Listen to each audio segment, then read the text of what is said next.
meşedi ölüb, Kərim düşüb yatağa. Özünüzü sənətdə rəhbər eləmisiniz.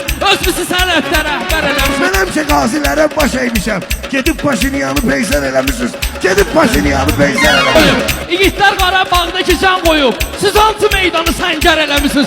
Siz hansı meydanı səngər eləmisiniz? Biz patleşki olmuşuq əskər üçün. Bəlkə ön zəhbədə siz yer eləmisiniz. Bəlkə ön zəhbədə siz yer Uşaq eləmisiniz. qazilərdən də pul alırsınız. Özünüzü uşaq daşqanbər eləmisiniz. Özünüzü necə daşqanbər Mən eləmisiniz? deyərəm bura gələn vaxtı pul var idi. Mən gəlməmiş uşaq alver eləmisiniz. Mən gəlməmiş uşaq Bu söz zərdürsə əgər yox zərbüz. Özünüzü boş yerə zərgər eləmisiniz. Özünüzü boş yerə zərgər eləmisiniz. Ölərəm mən sizdən pul götürmərəm.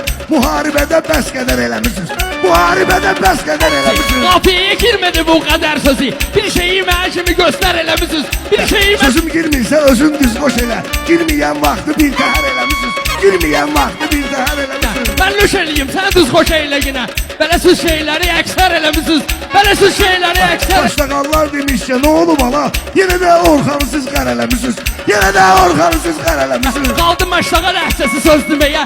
Ömrü boy çayımızı qeynər eləmisiniz. Ömrü boy çayımızı qeynər. Sayı qeynər eyləyən bala əlidir. Siz ömün şeyləri şakər eləmisiniz. Siz ömün şeyləri şakər eləmisiniz. Balayını elə eləyir, mən nə edim? Onu söz dilli dilavər eləmisiniz. Onu söz dilli dilavər eləmisiniz.